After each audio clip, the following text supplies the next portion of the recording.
Tama na! Ayoko na nga! Please lang, tigilan mo na ako! Kasi pagod na akong masaktan eh! Pagod na akong umiyak na dahil sa'yo! Kaya please lang! Please! Huwag ka na bumalik sa buhay ko kasi okay na ako eh! Masaya na ako! Kaya please, nagmamakaawa ako sa'yo!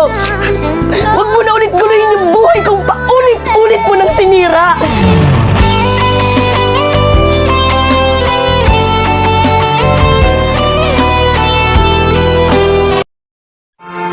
Maybe in another time, in a parallel universe, you and I will end up with each other. But for now, in this world, in this life, I'm just happy that at least I got to even know you and secretly love you.